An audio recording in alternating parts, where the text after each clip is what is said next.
Ceci est un livre audio autogénéré par Google. Chapitre 1. L'activité transfigurée. Un grand euphémisme des métiers et qualifications. Toute activité, même la plus flatteuse, peut donner lieu à euphémisme. À la limite, des fonctions de pouvoir et de prestige ont participé à l'escalade des appellations avec, par exemple, le sous-secrétaire d'État promu secrétaire d'État, le secrétaire d'État devenu ministre délégué, l'ambassadeur adjoint appelé ministre plénipotentiaire. Cependant, semble-t-il, ce sont essentiellement les professions subalternes, voire aussi les professions ingrates et les professions moyennes qui tendent le plus à l'euphémisme. 1.1. Euphémisation des professions subalternes. Pendant longtemps, le statut professionnel typiquement inférieur fut celui d'ouvrier, même si la révolution industrielle a donné naissance, pour certains métiers, à une aristocratie ouvrière fort respectée de ses employeurs et de son entourage. Paradoxalement, c'est depuis que les ouvriers ont vu leur salaire minimum garanti, leur niveau de vie s'accroître, leurs conditions de travail s'améliorer que la désignation d'ouvrier s'efface peu à peu pour faire place à celle d'agent de production, généralement en ce qui concerne les anciens OS, de collaborateurs d'atelier, de techniciens, d'opérateurs, voire sur le plan politique ou syndical de travailleurs. Parallèlement, les manœuvres sont dits parfois ouvriers polyvalents, les conducteurs d'engins deviennent aussi des opérateurs, les chauffeurs des machinistes, transports urbains, les mécaniciens, transports ferroviaires, des agents de conduite. Ainsi, en même temps que le nombre réel d'ouvriers diminue par suite de changements de technique, leur nombre affiché diminue plus encore en raison de ce changement de langage. Citons encore, parmi les travailleurs manuels, le cas des chiffonniers devenus récupérateurs, celui des bouchers devenus au moins en matière de formation, des préparateurs de produits carnés, celui des vignerons souvent promus en viticulteurs, et pour la petite histoire, le cas des vachers américains désignés comme cow-boys. Évoquons aussi le cas des futurs ouvriers qui ne sont plus en apprentissage, mais en voie de formation, ou en voie d'insertion professionnelle, cependant que le terme d'apprenti est en voie d'être remplacé par celui d'étudiant des métiers et celui d'enseignement technique par celui de découverte professionnelle, loi d'orientation pour l'école du 24/3/2005. Parallèlement, au fur et à mesure que la classe ouvrière s'amenuise, les phénomènes de dépréciation sociale se reportent sur d'autres catégories. À cet égard, les employés qui, dans la société de Balzac, pouvaient afficher quelque supériorité, se retrouvent ou craignent de se retrouver au bas de la hiérarchie. Dès lors, les vocables survalorisants vont également se développer à leur égard. Dans un essai sur les espèces de banquiers, essai de management et de zoologie bancaire, FX de Fournat, Economica 1993, relève que les employés de banque sont de plus en plus qualifiés de fondés de pouvoir, et tout le monde peut observer que les vendeurs deviennent des commerciaux, des conseillers de vente, les caissières des hôtesses de caisse ou les portiers des réceptionnistes, cependant que le travail à domicile est souvent désigné comme un télétravail, et que, dans la distribution, le modeste chef de rayon devient un manager métier. Faut-il préciser aussi que, le cas échéant, les employés ne portent plus d'uniforme, mais des vêtements identitaires ? Surtout, c'est dans les services privés et aussi collectifs que les situations de dépendance ou de contrainte incitent à l'édulcoration du langage. Ainsi les gardiens, les agents de surveillance, les représentants locaux, SIC, ou encore les agents de gestion locale, ou enfin les chargés d'entretien et d'accueil ont plus ou moins remplacé les concierges, les agents de propreté, les femmes de ménage, les employés de maison, les bonnes à tout faire, les auxiliaires de vie, les aides ménagères, cependant que le ménage devient hygiène des locaux et qu'officiellement les palefreniers sont désormais appelés gardes. Parallèlement, au niveau de la formation, le certificat d'aptitude aux fonctions d'aide à domicile était remplacé par le diplôme d'état d'auxiliaire de la vie sociale. Rappelons aussi pour l'ancienne et petite histoire, que lors de sa controverse avec Dupont de Nemours sur le caractère productif ou non de l'activité des prostituées, J.B. Say se refusait à désigner celles-ci comme des filles de joie, et les qualifier comme ces demoiselles dont la marchandise vous inspire quelque gaieté. Aujourd'hui même, elles sont qualifiées d'employées physiques par la réglementation turque des maisons closes ou encore de travailleuses sexuelles en divers pays. Rappelons aussi que pendant la Seconde Guerre mondiale, l'armée impériale japonaise qualifiait de femmes de réconfort les Coréennes qu'elle avait contraintes à se prostituer à l'usage de ses soldats. Toujours pour la petite histoire, mais dans le temps présent, la CGT a obtenu l'annulation d'un concours de recrutement de gardiens et de femmes de ménage en établissement d'enseignement parce que les mots balai, serpillière et concierge avaient été employés dans les textes le concernant. Par un bel effet de terrorisme socio-lexical, ces mots ont été jugés incompatibles avec la dignité du personnel. Les conventions collectives ont d'ailleurs successivement éliminé les qualifications de domestique, de gens de maison, d'employés de maison, pour aboutir à la notion de salarié du particulier employeur. Bien plus, même les services privés exempts de dépendance directe aspirent au changement de nom. Bien des coiffeurs se veulent désormais capilliculteurs, ou affichent tout au moins coiffure, couperie, ondulerie voire capillaire plutôt que coiffeur. Quant aux toiletteuses, certaines d'entre elles se disent stylistes pour chiens. Et que dire du cuisinier qui depuis longtemps se veut chef, même s'il ne commande qu'à ses fourneaux, et plus récemment des rôtisseurs qui se proclament maîtres de grillade, des marchands de vin promus maîtres et chansons, des figurants désignés comme acteurs de complément, cependant que ce dernier terme qualifie aussi le pourboire lorsqu'il est désigné comme rémunération de complément. Quant au service public, le cas du balayeur technicien de surface ne peut être évoqué ici, que pour mémoire tant il est renommé, encore qu'apparaissent des appellations plus récentes et spécialisées, tel opérateur de brigade antipollution.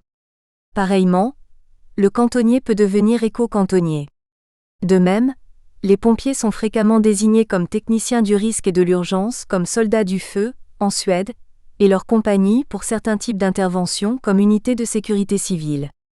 Mais sait-on aussi que l'éboueur est devenu technicien béniste, le porteur dans les gares bagagiste, la femme de salle dans les hôpitaux aide-soignante, la femme de ménage dans l'administration agent d'administration, le gardien de phare quand il en reste électromécanicien de phare, l'aide-opérateur de télévision cableman, l'aide-bibliothécaire auprès du public, médiateur de lecture ou médiateur du livre. Cependant que certains postiers ne travaillent plus au centre de tri, mais dans des centres de traitement du courrier, que les facteurs sont plutôt des préposés, que les guichetiers sont des agents commerciaux courrier-colis et que les employés au renseignement téléphonique de la SNCF sont désormais des télévendeurs.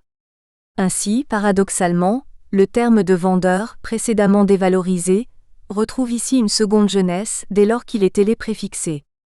Quant à la jeunesse elle-même, elle se voyait proposer en 1997, 1998 et 1999, dans le cadre des mesures anti-chômage, des travaux des agents d'ambiance, d'agents de sécurisation, de médiateurs locaux, de modérateurs urbains, d'interlocuteurs ou de médiateurs sociaux de proximité, de correspondants de nuit, des auxiliaires de gardiennage et de médiation, pour des fonctions de sous-policiers, ou encore des ambassadeurs du tri, des agents de traitement des déchets industriels et urbains, pour des fonctions de propreté. Citons aussi, avec Philippe Meyer, chronique matinale de France Inter, les agents de valorisation de l'espace communal, les agents de sensibilisation aux jeux collectifs, les accompagnateurs de livraison en petits paquets. Citons plus particulièrement, le cas de la ville de Niort avec ses agents accompagnateurs de la vie associative, ses agents accompagnateurs de projets culturels jeunes, son animateur du conseil communal citoyen, son chargé de valorisation du pôle des métiers d'art. Parallèlement, les petits boulots devenaient des services aux particuliers, et quelques employés dans la ferme d'un musée agricole étaient des agents de développement des relations avec le public.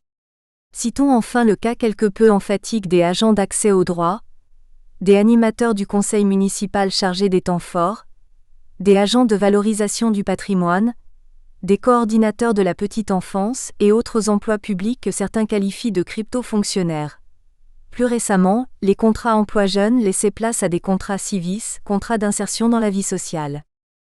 Plus généralement, qu'il s'agisse des ouvriers de l'industrie, des employés de commerce et des banques, des personnes engagées dans des services privés ou publics, des emplois jeunes ou encore des paysans, devenus exploitants agricoles, les phénomènes d'euphémisation précités ont en commun de masquer le caractère subalterne ou contraignant des activités. Mais il est d'autres caractères que l'on s'efforce aussi de voiler, notamment lorsqu'il s'agit de professions plus ingrates que subordonnées. 1.2. Sublimation des professions ingrates. De façon étymologique, on peut qualifier de profession ingrate celle dont l'exercice n'appelle guère la gratitude du public ou qui, tout au moins, génèrent un certain malaise dans la façon de les regarder. Ainsi figurent parmi ces activités les professions d'autorité ou encore les professions noires. À la limite, les professions d'autorité sont par leur nature à l'opposé du cas précédent des professions subalternes. Cependant l'autorité exercée, même si elle est redoutée, ne témoigne pas nécessairement d'un niveau élevé dans la hiérarchie.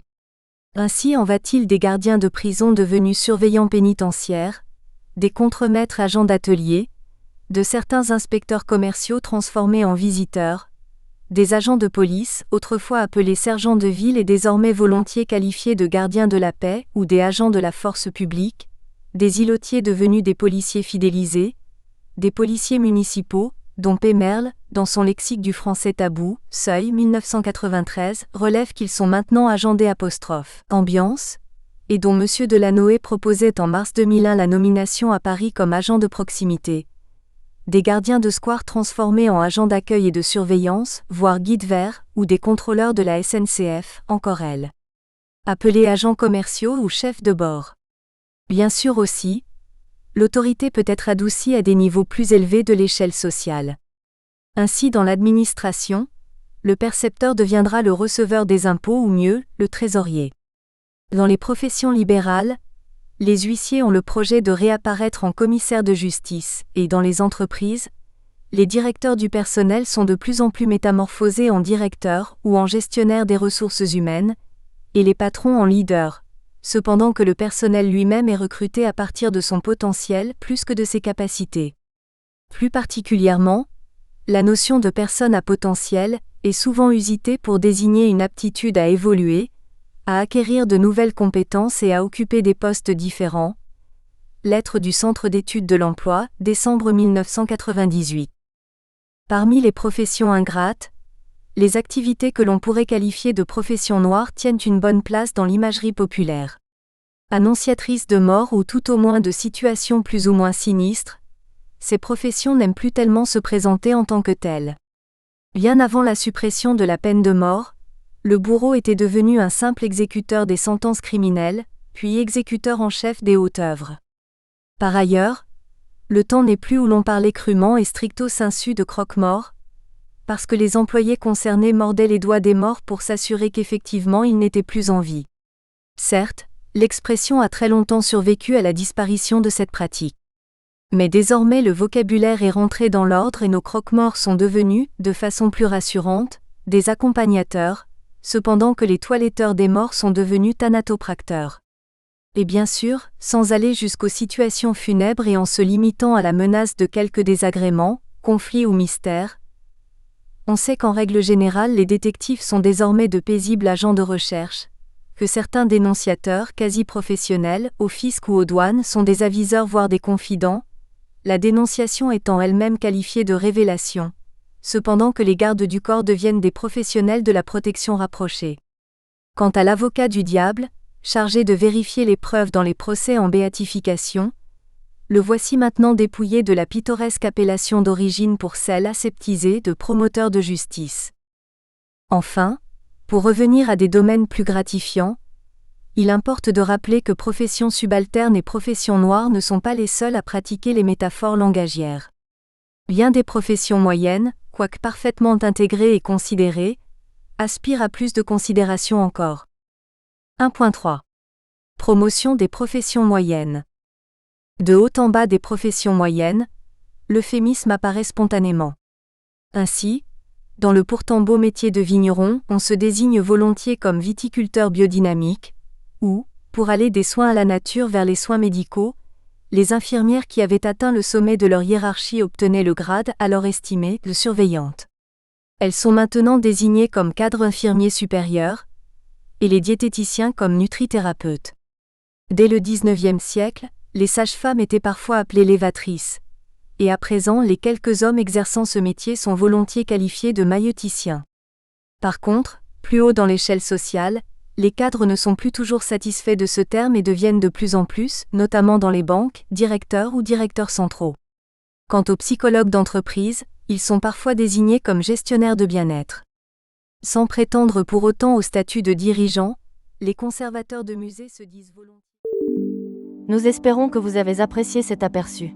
Pour continuer à écouter ce livre audio sur Google Play Livres, utilisez le lien dans la description de la vidéo.